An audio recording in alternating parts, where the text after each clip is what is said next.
Hi there, it's Mrs. Hale coming at you with Chapter 1 information. This PowerPoint is shared with you, but I thought you might appreciate a little bit more on the expanded information. So I like to start off a bit with some fun facts that relate to the chapter, such as in 1551, did you know that Spain actually founded universities in Mexico City and Peru before the English Puritans even founded Harvard 85 years later? In 1565, Spain established the first successful colony in St. Augustine, Florida, to protect their sea lanes to the Caribbean down that direction, which oftentimes we think it's more like Jamestown in 1607, but the Spanish beat the English here. So Chapter 1 covers a huge time span from 33,000 BCE, which stands for Before Common Era, to about 1769 Common Era. And during this time period, your textbook starts off by populating the Americas, talking about land bridge, Pangea, something that you guys undoubtedly have heard of before, as well as like the Bering Sea and the Bering Land Bridge. So this land bridge existed around 25,000 years, and it connected Eurasia to North America, and people that ended up moving to North, Central, and South America oftentimes were following the game animals for their food supply, as well as other useful tools around the home. Now, it is when the glaciers begin to melt that the Americas become isolated from Eurasia, and they end up formulating into what we now know as North, Central, and South America. So the pre-Columbian Native Americans means before Christopher Columbus, okay? So your groups that were here before Christopher Columbus, you're looking at groups that domesticated crops, that were mathematically and engineering, they were advanced. They even created a calendar. They had irrigation systems. They had multifamily dwellings, so you're not just living alone in your society. Some of them did have large cities, and they did practice division of labor based on gender. And so I'm going to focus on my next slide on the three areas that are here on your map, including the Aztec with Tenochtitlan, the Mayan with Chichen Itza, and then the Inca down here in Peru along the Andes Mountains with Machu Picchu. So civilizations did begin to form. 1492 might sound familiar because that's Christopher Columbus, right? But it's estimated that by then we had 54 million people living in the Americas. And so the powerful empires like the Mayan, the Aztecs, and the Inca had actually developed. Now, going back for one slide here, I wanted to talk more about these groups in particular. The Mayan, okay, on the Yucatan Peninsula here, these were your engineers. These were your mathematicians. They did have large city-states, but the problem was that they didn't really have a strong central government, which oftentimes led to them being fragmented and warlike, which ultimately helped lead to their demise. Then you have the Aztec in central, more modern-day Mexico. And Tenochtitlan ended up as big of a city as something that Europe actually had as well, with over like 200,000 people that lived there. The Aztec were militaristic. They are the ones that believed in human sacrifice, and eventually their empire became as large as like 5 million people. So keep in mind, although we're talking about thousands of years ago, it's not that long ago that some of these societies were just massive and on par with Europe. So then you have the Incan, and they are, based in Peru along the Andes Mountains, and they did have a strong emperor. And they did end up creating a massive road system to help out their economics. And they also had an extensive agriculture system with irrigation as well. So early on in North America, okay, the Native Americans were mainly nomadic, and they lived off the land, hunting, fishing, gathering, that type of stereotypical, probably flash in your head about tribes, right? Now, there are consequences about this lifestyle. You have small population growth because you're not remaining stable and in one spot for a long period of time to establish crops to grow. Well, when you have crops, it means that your people are well fed and nourished, and we just don't have that population growth. There is no formal writing system, no formal government system, and no real complex religion that is really known. And everyone is just focused on your survival needs. But then you compare that to when we start going through an early agricultural revolution. And it kind of starts where the Native Americans learn to grow crops. And in particular, it becomes known as three sister farming, where you have maize, which is corn, beans, and squash. And the three sister farming in particular is used by the Cherokee tribe, the Creek tribe, and the Choctaw tribe as well. Now we see the consequences of this in comparison to the nomadic lifestyle. You have a population boom, which is logical. Why? You have a steady and increasing food supply.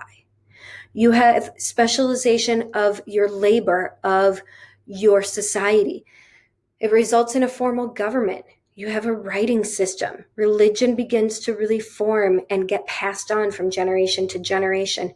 And we start to see civilizations begin to form. And so here are some of the civilizations, and I'll elaborate on some of them as well. So in the Southwest, you have the American Indians, and these are going to be like the Hohokam, the Anasazi, and the Pueblo. Now, this is going to be the Pueblo Canyon, and you can see how they ended up digging into the side of a canyon here in order to build their multifamily dwellings. Now, although they did have extensive irrigation, they did eventually collapse due to drought. And when I say the Southwest, I'm talking about Arizona and New Mexico. The Midwest American Indians, or focusing mainly on the Mississippian ones, they did have good luck because they had fertile land for hunting, fishing, agriculture, that type of idea. And this image here is the city of Cahokia, and this is going to be the mound builders, okay?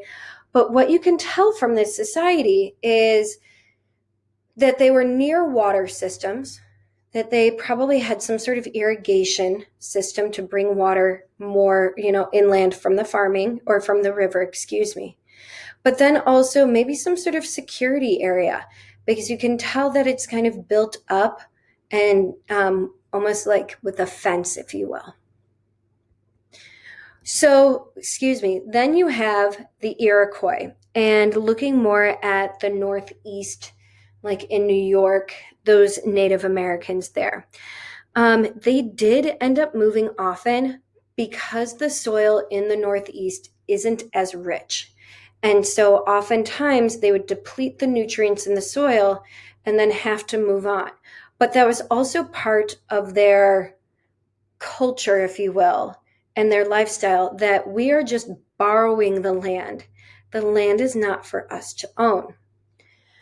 This next slide I'm not going to play for you right now, but when you have access to it, it is a funny Bugs Bunny talking with Christopher Columbus about how the earth is round and not flat. Enjoy it when you watch it. So Christopher Columbus did not discover North America necessarily. You have the first Europeans to reach North America were actually the Vikings in the year 1000. Leif Erikson and 35 Vikings ended up staying in North America for one winter. And we have evidence that they kept making several attempts to colonize, but all of their attempts ended up failing. And unfortunately, because the Vikings passed down their history through oral stories, we never have official documentation of their journey, but we have some artifacts as their remnants. Now, this is one of my favorite cartoons of the Vikings. You have this gentleman over here raising his hand on the right-hand side saying, yoo-hoo, oh, yoo-hoo, I think I'm getting a blister, as he's been rowing. So I show you this, not because you necessarily need to write everything down, but I think just understanding what really pushed some of the Europeans to go to America. So keep in mind, in the 14 and 1500s, you're looking at the Renaissance going on in Europe, that you have an increase in technology. So, for example, from the Chinese, we got gunpowder. From the Arab merchants, we had better sailing compasses. We have the printing press to spread ideas. And we have increased and better shipbuilding as well as map making. So when you look at this, though, between the Crusades, religion, and then Marco Polo, there's a strong desire for Asian goods and a way to get to India, China, the Spice Islands, which is Indonesia. The reason why the European nations were wanting that fast route is because they wanted their products, the spices, the silk, the cotton, the tapestries, that type of thing, because that could make a nation wealthy. Now, Vasco da Gama does get around Africa in 1498, gets to India, and then Spain, though, starts to seek this alternative route to Asia by going west.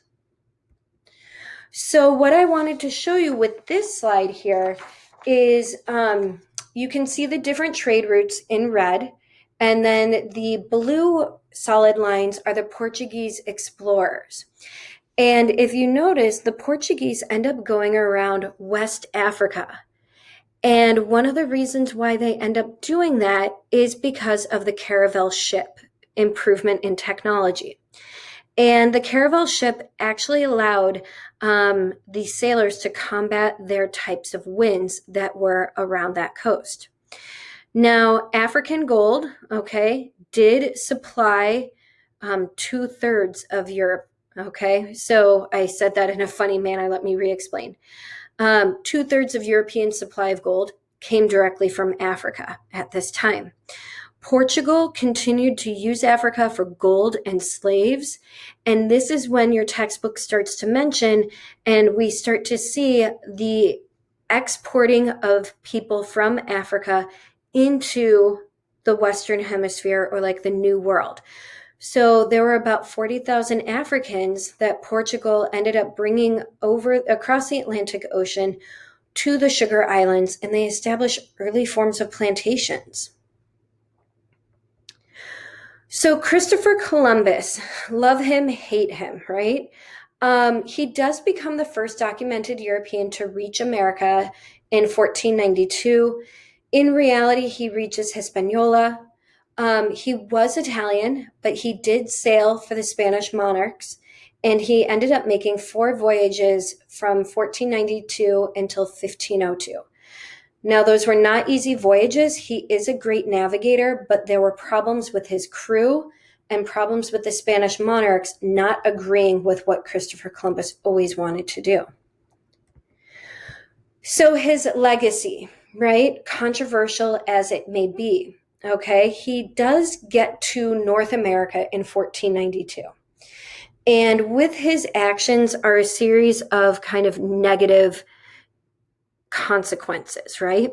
We know he enslaves thousands more in North America and forces them to mine for gold and silver. And even if it wasn't him directly, it's a consequence of when he came over. He didn't discover a clear path to Asia, which is what he had set off to do. And also his voyages began this rush of Europeans that were infected with greed. And because of that rush, within 30 years, 2 major civilizations crumbled, the Aztec and the Incan. Now, another cartoon that I like here off to the right, you have the Spaniards going back aboard their boats, the Nina, the Pinta, the Santa Maria. And you have the Native Americans being like, do you detect something a little ominous in the way they said, see you later? So in this map here, what you can tell, because I mentioned that his Columbus's voyage as part of his legacy set off this massive rush of Europeans to the Americas, right? And this can just show you who dominated, okay? Early on, You can tell by all the red lines that you have the Spanish who dominated. You probably recognize some of the names like Ponce de Leon, Coronado, Vespucci, Columbus. And then you have in blue the English like Raleigh, Cabot, Hudson. Sorry, Hudson is Dutch on that one. But then you also have the French like Cartier. So you can tell, and even early on, you can tell that the French go more inland. England tends to stay along the coasts, maybe a little bit more north, especially Hudson. But the Spanish really go for the central and southern parts of North America there. So the Columbian Exchange are interactions between Europeans and Native Americans that permanently altered our ecosystem and culture. So I'd like to explain a little bit more about the Columbian Exchange. So North America is called the New World. Europe is called the Old World. So what did North America give over to Europe in particular, but then obviously influence into Africa and Asia? North America gave to Europe products like tobacco, maize, which is corn again, beans, tomatoes, potatoes, and of course, the lasting impact of syphilis. The Old World, Europe, what do they give to the New World? They brought over with them things like pigs, horses, cattle, and various diseases, also like smallpox and malaria. Now, when the Europeans come to North America with things like the horses, think about the impact of that. That even changes the way nomadic tribes are. That changes the way even warlike tribes are between each other because of these new supplies. Now, the germs are going to be the deadliest for the Native Americans in the Western Hemisphere because we had absolutely no immunity against things like smallpox and malaria. So New Spain, comes after the collapse of the Aztec Empire, and the Spanish renamed the region New Spain. So the Spanish imperial objectives are known as the 3 Gs, God, glory, and gold. Why do we go out and explore? So for God, it's the idea to convert natives to Christianity to spread the religion. Glory, enhance Spanish prestige, especially against countries like England and France. And then gold, increase my national treasury. To give you guys an idea of how much money was increased because of Spain going to the New World, between the years 1500 to 1650, the North American mines provided Europe with 16,000 tons of silver and 200 tons of gold. Now, early on, Spain did not attempt to create new world markets for their manufactured goods. We see that more later on with England and what they wanted to do. It is also at this time, keep in mind, the Aztecs had been conquered already by Cortez in 1519 and died off due to disease. The Inca were conquered by 1521 by Pizarro. They died off because of disease and their emperor was captured. This is that time period that we send off Magellan and Balboa. All of these reasons are to increase the 3 Gs, God, glory, and gold. Now, there were competitions going on, in particular between Spain and Portugal at this time. So what you have here is in 1493, the purple dotted line here, it's called the line of Pope Alexander VI. It's also known as the line of demarcation. This is the first line that was established, but then it was finalized with the Treaty of Tordesillas in 1495. And basically, what Spain and Portugal were doing was dividing up the Western Hemisphere. Who got the West? Who got the East? This is why, Spain did get the majority of the land, to the west of the line, but the treaty line. But then Portugal got parts of Africa, Asia, and Brazil, which is why if you've ever met our exchange students, if you know anything about Brazil, their main language is Portuguese. not Spanish. So in the Southwest, where mainly looking here, where the Spaniards established themselves, you have what's called the encomienda system, which is going to be slavery in all but name, okay? The Spanish rulers were autocratic monarchs, okay? So they were pulling the puppet strings, the monarchs were pulling the puppet strings all the way from Spain over to their colonists in the New World. It was a very rigid caste system, okay? Now, if you are a colonist who is in favor with the crown, the monarchs, you were granted villages and control over the native labor. So it means that you got land and you got people. And some of these colonists did exploit the Indians for their labor and force them into conversion for Christianity. The Catholic Church, okay, spreading religion. Missionaries were also sent over to convert the Indians. And the Spanish Church, with the royal government, did actually approve of intermarriage. It was called mestizos. We're going to be the new breed between a Spanish colonist and a native person. Their offspring are called mestizos. Part of that is establishing like your permanent alliance and solidifying your power in that area. Now, this is foreshadowing here, this last bullet point, but just realize that New Spain did demonstrate a greater tolerance of racial differences between the Europeans and the natives, okay? Although they treated the native labor as slaves and forced them to Christianity, you will quickly learn the difference between how the Spaniards treated the Indians and the English did. So that's not to say that there were not problems here. The pueblos in the Southwest, more present-day New Mexico. The Catholic Church, the Franciscan friars, and the Spanish political officials that lived in modern-day New Mexico forced the Pueblo Indians to pay tribute, meaning pay money, and to be loyal to them, to work on the encomiendas, your slave labor, and convert to Christianity. And in 1599, this blew up to the Battle of Acoma, which was between the Spaniards under Juan de Oñate and the Pueblo Indians. The Spaniards absolutely crushed the Pueblos. That's 1599.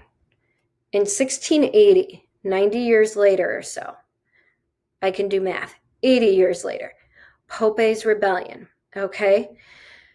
The Pueblo Indians, okay, killed Spanish priests and settlers and drove those Spanish settlers that remained away from present-day Mexico.